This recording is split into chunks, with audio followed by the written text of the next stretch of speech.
The armies of Grand Cathay have lifted themselves out of the pages of myth and legend and onto the tabletop, but perhaps far sooner than a lot of us expected. Does this mean there's a huge amount more to come from the lands of the old world? And could a second edition already be on its way?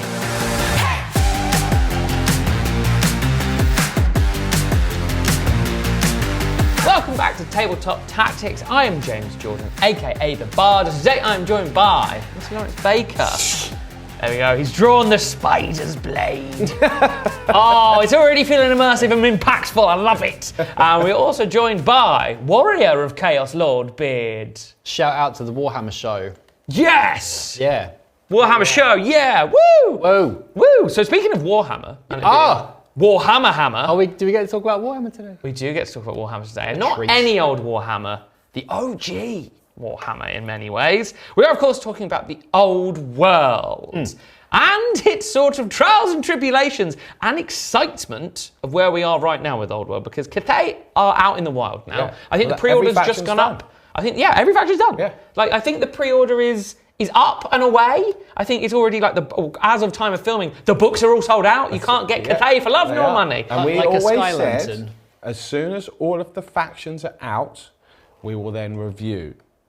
Because I know lots of you have been asking for it, so we're going to discuss that in the show as we well. are going to discuss that, yeah. Are we doing Old World? Can we do Old World? Well, we're talking, stay tuned. Stay tuned, watch the whole show, maybe we'll have a nice chat about it at the end. You know what's very interesting? Yeah.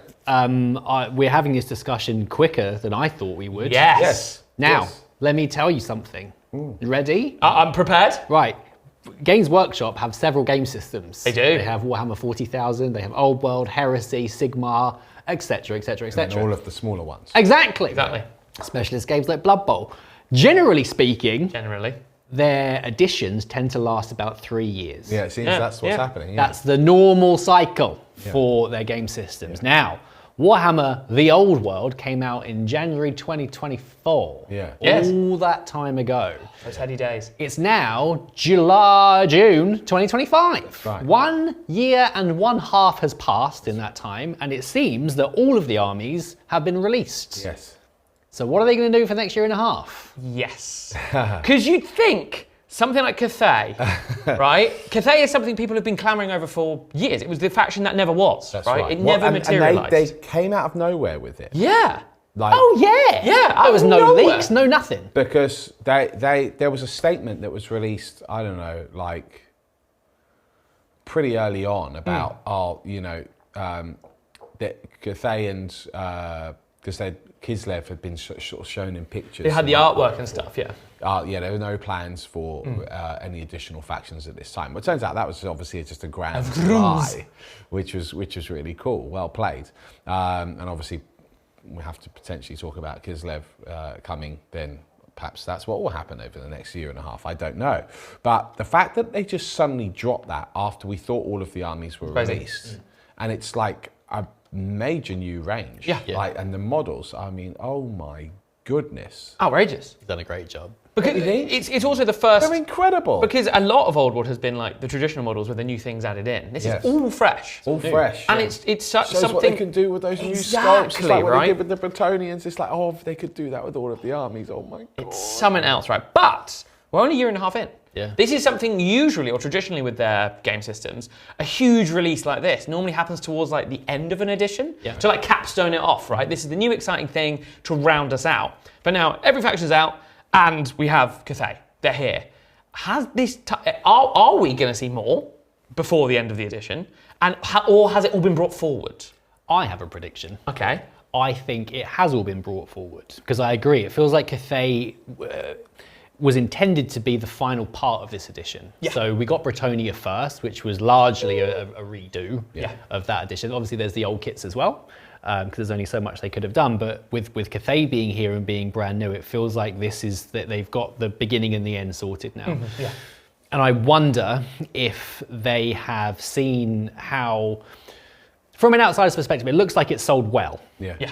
Because each time that they have released a faction, some, if not all of it, has gone pretty much straight away. Yeah. Now, this you could argue that happens a lot with lots of other game systems as well, but it does feel like that with Old World, they were gently putting it out there, not putting in too much resource, So if you compare it to Heresy, which is another specialist game, Yeah. good grief, they've redone so much. So it was like every week there's something new, whether that's Heresy a new Thursdays. model, a new model or a changing something from resin to plastic.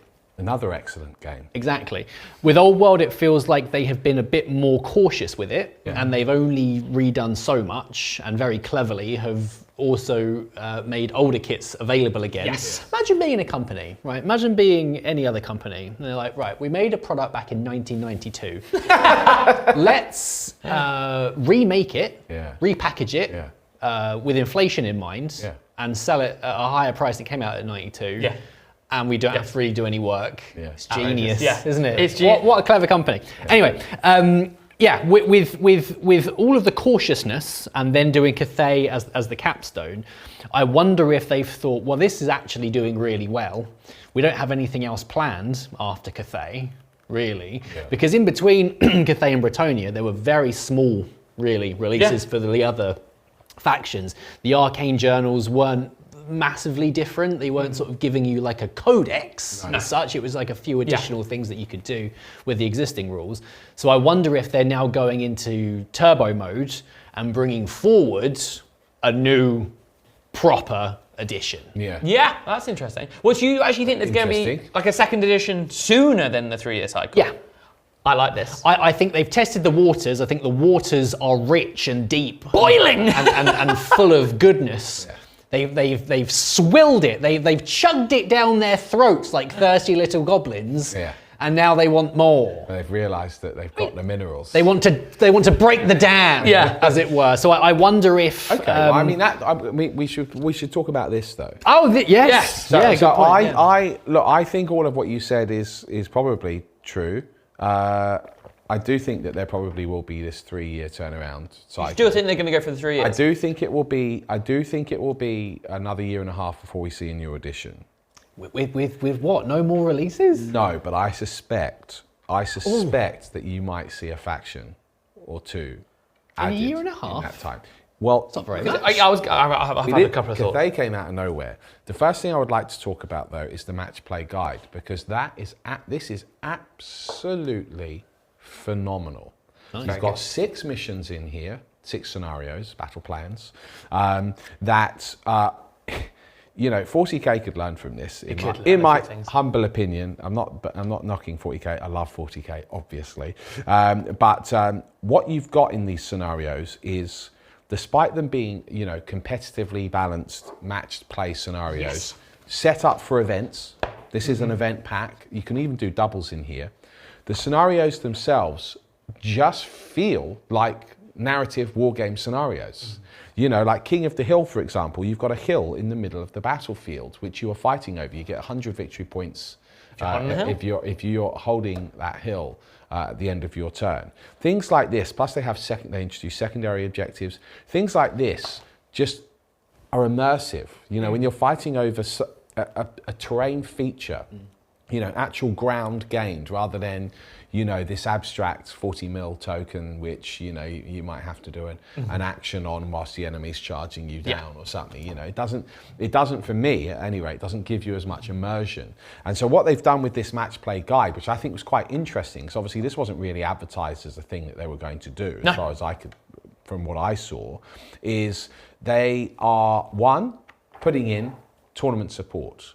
In my experience, they only put in things like tournament support with Games Workshop when the game is, obviously warranting tournament support. They also, a few days ago, released the largest FAQ update that they've done for the Old World yet, and they did something which they said that they would never do. They touched the legacy armies. Now that is interesting. Listen, you're a legacy. I am a legacy. You've been touched. Oh, I've been brought back to life. Updated. Yeah. Now, granted, that all of these changes and so forth, they're not. I don't want to get everyone excited and say they're supporting them, but the fact that they have gone back and said, well, we're just wanting to edit some things which were, errors when we first wrote it, is something that A, they didn't have to do. B, acknowledges that there are people using these legacy armies. C, that the fact that you go on to a lot of those legacy army range pieces like the Dark Elves of Sigmar, which remain sold out for the most part because people are obviously buying them to use them in Old World. You know, I think it's all a really good sign. Absolutely. My hope with that, because I mean, I don't know what they're going to do over the next year and a half. For me, I would be looking in the direction of Kislev and potentially Norska. That's where I would be looking, especially given now, in Sigmar, I believe they've taken away the Beastmen? They've taken away the Beastmen, definitely, but they've taken away the Norska barbarians. Don't know. I couldn't tell you. Yeah, one of you guys, I think they've removed that, which means that the only way that you can have that range is in the Old World now, which makes sense because they're very dated models. But those are like the foundation of what the Norska warriors are. So I wonder what might happen there as well, which could be quite interesting. So look, let's say that they do release a couple more factions. Norska, Kislev, that's plenty to get excited about over the next year and a half. You've now got lots of different scenarios to play and different ways to play, which is really, really cool. At the end of that year and a half, will they be building up to something where they then reintroduce some of these legacy armies? Potentially. Yeah. Well, I think there's... they're not going to sell the Dark Elf range in Sigmar, are they? Sigmar will eventually get like a Shadow Elf or something, won't they? Well, they have like the Daughters of Cain, which are quite like Shadow Elfy, I suppose. Yes, but I think there's the realm of Shadow where they need to fully explore that in Sigmar. So I think that with that will become a whole, you know, Ideneth equivalent range, but, you know, Shadow style, which is very cool, by the way. But that leaves that entire Dark Elf plastic range, which is an Old World plastic range. Yeah, effectively, yeah. And, you know, in a world where Ulthuan is there, which are the High Elves are just bombing round, Nagaroth is also there. So there is absolute, and they were raiders. So there's absolutely every justification to at least bring them back even if you didn't want to bring your vampire counts back, which, you know, let's face it, they totally should. Today's video is brought to you thanks to the support from our on-demand members. It's due to their amazing support that we're able to produce shows just like this one.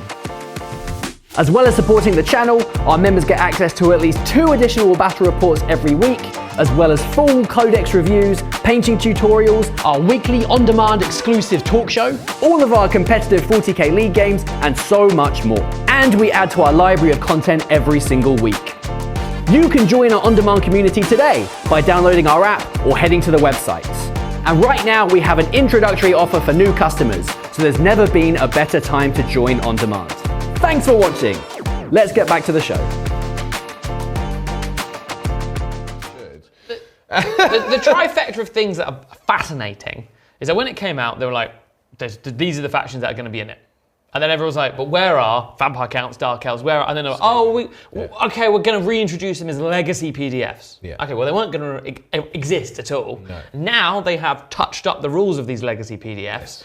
And now there's seemingly such enough tournaments and demand for more factions and more rules, they've now released also a match play guide. Yes. So it's gone from being like, here's a little experiment and see how it goes, to now being like, oh, wow, we are speeding through things. Yeah. And like you say, like, if there is a huge demand for these legacy factions, are we going to see them in a second edition of Old World? It would be, I think it would make sense for Games Workshop to differentiate hard between Sigmar and Old World. Definitely, I think if they introduce vampire counts into Old World, I think that would cause some confusion in terms of the 2 game systems. Yeah. If they were to put the Dark Elves back into Old World, I think that would make sense. Yes. Because it feels like all of the elves in Sigmar are very different to the ones in Old World for the most part. Yeah. And with the High Elves and the Wood Elves being here now, Dark Elves just sort of make sense. So I wonder if they could be quite clever with the legacy armies and what they bring back. They could also change things a little bit, and like with the Seraphon, for instance, go back to lizard men, because they were bad guys in Old World. Yes. So could they go for that more like monstrous kind of look if they were to redo a faction? I think if they were going to... What about Skaven though, Beard? I can't see Skaven. It's an iconic Warhammer army. It is, but they're already in Sigmar. But hold the phone. Big problem. Hold the phone. Yeah. They are technically in Sigmar, but all the old models got completely redone this edition in Sigmar. They did, yeah. There's no vampire counts, there's soul-blight gravelords. All the old blood knights, all the old zombie, all the old stuff has kind of had a new lick of paint, except beastmen, who are just sort of like chopped and have been moved. Yeah, you could make the range, distinct enough. You could do that. Yeah. But I mean, but I sort of agree with Beard as well. Like, it's really stepping on the toes of their premier fantasy game system. Because you could argue, you could argue with the sci-fi setting that Heresy and 40k are kind of similar, but the ranges are completely different. Yeah. You've actually in Sigmar and Old World got models which you can use in both. Yes. And I wonder if, from a business perspective, it makes more sense to have a greater level of difference between the model ranges of the two. Because if you look at Cathay, they don't look like a Sigmar army at all, in my opinion. True. Yeah. You've got a dragon, for instance, but like the core infantry, they're quite clearly designed to be rank and file. Yes. Same with the cavalry as well. They're not sort of like doing these really dramatic poses. They're more intended to be like a unit which goes together. So it's less fantastical. Nice. It is. Yeah. I mean, obviously, it's still high fantasy. The old world is still very much high fantasy, but it's still sort of grounded in like ancient myth, whereas Sigmar goes more into your like high fantasy. Yeah. Super high fantasy, like where basically angels and demons are fighting each other, and that's the norm. Stormcaster mortals are walking around. It's a very different overall. I don't know, thinking. It's very different overall, isn't it? Right. But I mean, that for me, like that was always a weird thing with Sigmar. Like I almost felt like the Soulblight Gravelords weirdly almost didn't quite fit. In Sigmar. And Skaven, to a degree, I feel like don't fit. Well, they've pivoted hard to Skaven in Sigmar, haven't they? They have. They have. One half of the starter box. I suppose the other thing to consider is that all of the outside of Bretonnia and Cathay, the other factions that are currently supported haven't really had massive army updates. There's still quite a lot to do in terms of bringing them up to the new standards. Yeah. Well, do you think that they'll start redoing some of these models? Oh, 100%. Absolutely. Yeah, I think some of those factions sold out like that. Like the dwarves, those models were gone, quick sharp. Do you think they'll redo dwarves? I think so. Dwarf infantry and stuff? Well, they're so iconic. They are. Also, just to go off a slight tangent for a second, so Cathay's brand new, right? Brand new range. Yeah. They reference a unreleased model in here called a Sky Junk. A Sky Junk are the largest and most ornate of the sky lanterns. Often as large as a ship, they're suspended by a series of sky lanterns and are heavily armoured, large enough to house crews dozens strong. Are able to turn aside arrows and bullets. So they're already talking about models that haven't been released in this brand new army. Is the intention to really start redoing those factions, the really iconic ones? Because if you think back to when you were playing fantasy, what were the most popular factions back then?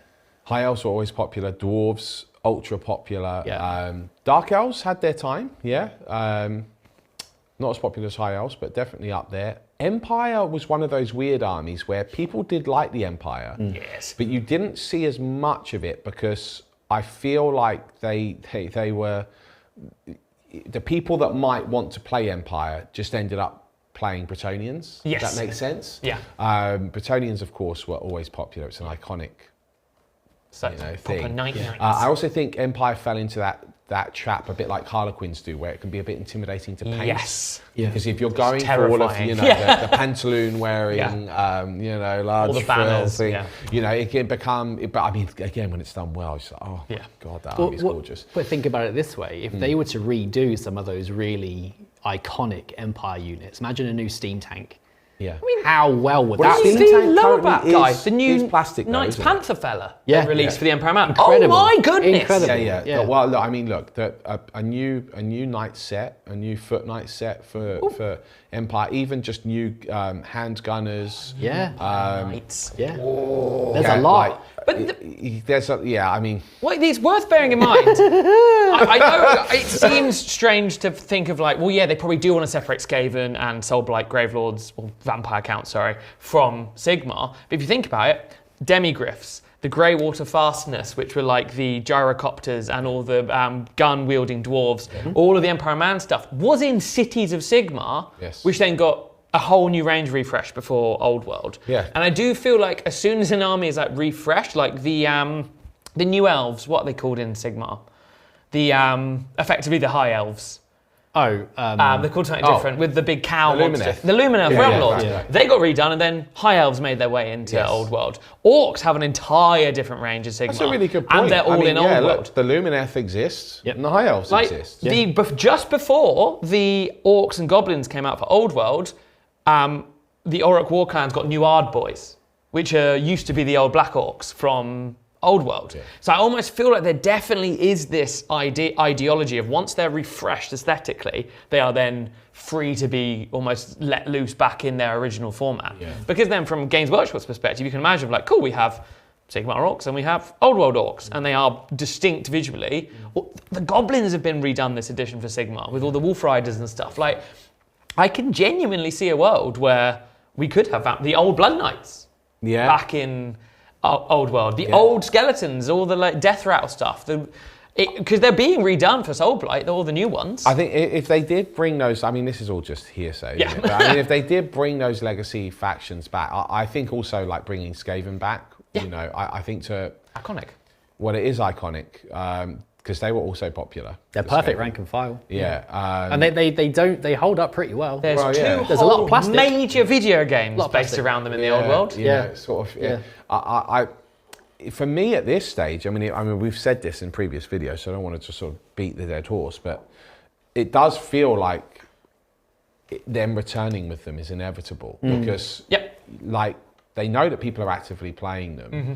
They know that they will make money. If all of their armies are just selling out, the problem, because the big problem with Old World still right now, as of filming this, is a lot of the range is still sold out. Yeah. It's really hard to get. You know, and one of the things that we were saying is we were going to review it when all of the factions are out and more people had the opportunity to start picking up the game and playing it. The Old World events at Warhammer World will sell out. So, you know, there are people playing this game, which is really cool. But it seems to me that to not release those legacy factions, especially when it's kind of like an arbitrary thing. Oh, well, they're not around 300 years ago.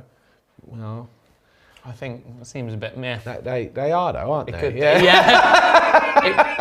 You know, because you could even like a vampire count could be like a vampire, you know, a lone count in one of the outskirts is basically, you know, ruling in his castle in this village. It's a village of the damned sort of thing. And occasionally he goes out into the night with his followers, his thralls, and does some bloodletting. I mean, exactly. You know, who's not into that? It writes itself. Doesn't mean that they're everywhere. They're big legions of armies, but you can represent an army. Exactly. And I think, thinking for the future of what's going to happen in this edition of Old World, now that Cathay is here, it's interesting looking at something like Total War, Warhammer, because as far as I'm aware, pretty much most of the design for this has come from Total War. Yeah. Now, another very popular faction in Total War is Kislev. Yes. And they are, like, there's like the whole ice magic and stuff, that is all very much a part of Total War. And I think if the success of Cathay and how many people like playing them in Total War has sort of directed that, is that an indication that we might see another... genuinely, are we going to see Kislev before the end of this edition? Yeah, maybe. My guess is yes, we will, because they released Cathay out of nowhere. I bet you that they've got Kislev ready to go. I don't know about Norska. I suspect that would be next. Mm-hmm. That would be after, and then. I mean, it's a healthy faction range then. Even without the legacy armies, you'll be up to 9 if my maths is correct. I'd be surprised if they do if they follow Cathay with another brand new faction. Be a big hitter though, wouldn't it? It would, but I wonder if they'd save it for a new edition. Do you think they're just going to do second edition much sooner? Yeah, I think this edition's finished. But what if they did the next edition with a legacy army returning? Amazing. That'd be great. I'd love that. Because they could do high elves versus dark elves. I'm curious to see how quickly it's going to come about, because I really, even if they did, let's say they do 2 brand new armies for Old World, in a year and a half, that's not much to release. No. Really? No, it's not. It's not. Yeah, I mean, what it's nothing, really. Because Heresy does get releases, it seems like at least every couple of months. Well, how many factions are out for Old World now? There's like 10? No, or 12? No, they launched with 6, didn't they? Yeah, just 6. And then 6, and then this is made at 7. Right. And so the legacy Kislev and Yeah, the legacies like don't count basically. Yeah, so if that's 7 in a year and a half. Yeah. But what's interesting, what else are we going to do? I have to admit, I kind of lean into the second edition coming sooner because A, it came out in the winter rather than the summer, so it is on the opposite end of the year to stuff like your 30Ks and your 40Ks. Yeah. And also 30K and 40K, all the factions exist and are already out there. Yeah. So they do a 3-year cycle. Maybe this was always the plan of like, this first edition is going to be a quick turnaround because they need to get everyone released. Then they can do an update to the rules, or maybe it's like a 1.5, but effectively it's that kind of thing of when they released it, they only had Tomb Kings and Bretonnia. Yeah, and one thing that didn't really change that much when Old World came out was the core rules. And although I quite like the core rules and just the way the game is put together, like I love making characters and giving them all of their stuff, and I like the complexity to a degree, but it is a very, very bloated. Yeah, it's almost like a read and play your own fantasy book. It's like walk like a fire-top mountain. Sometimes trying to find the rules.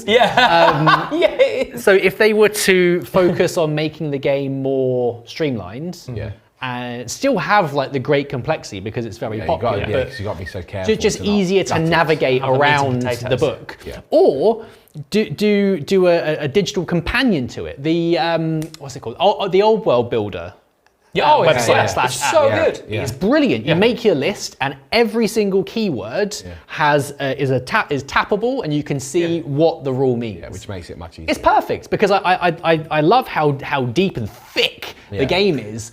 But using the core rule book to find your way through a game is rough. No, it's one of those things though. Like it is complex, and like a lot of it's movement based and so forth, where all of the extra chunk of rules come. But when you know it, it's actually really easy. But the problem is it's just that repetition. And I agree, it's a meaty one to sort of present to someone and start playing with, and with no digital support or accessories which make that process easier, it's a funny one. And it's interesting how they've not released the digital, because if they were going to do another app for another system, I would have imagined it would have been Heresy by now, but they don't have a list builder for that. There's no list builder. And I wonder why why? I'd love to know why they don't. To be fair, it's only since the advent of 10th that we even have a 40K one. We've been saying this for years of like Battlescribe and stuff like that. It's so good. Why don't Games Workshop do this? It's the first time they've done it this edition for 40K. And I know they had one for Sigmar for last edition of Sigmar, but it does stand to reason. Like they're now kind of realizing this is quite a good idea actually. And I do think this felt like a grand experiment. Maybe they were like, we're just going to do a limited number of factions. Everyone will be happy with that. It supports this old play style and people that did have those armies. And then everyone's just gone, feed me more. Everyone wants more. So now they're expanding. They're making it go further. Now, an interesting point is unlike all of their other games, except maybe Heresy, Old World in theory did end. Right. It has an ending, right? It did have a distinct end times. Yes. Now, obviously, if they've started this again, they've gone backwards in time, and obviously they can forward the story to an extent, and maybe like Heresy do ended increments. as well. Heresy did end, obviously, but do we think they're going to do like Heresy, and this is just like a historical retelling of the same events that build up to the end times, or is this a whole new timeline now? Well, I think because they've said it 300 years before the end times. I suppose it's in that respect sort of unexplored, largely unexplored, and now they've introduced Cathay. I think the next edition will be very telling. Okay, If the next edition they now propel the timeline a bit more forward, although they do have special characters in this book. Yeah, there's a couple. They perhaps don't want to.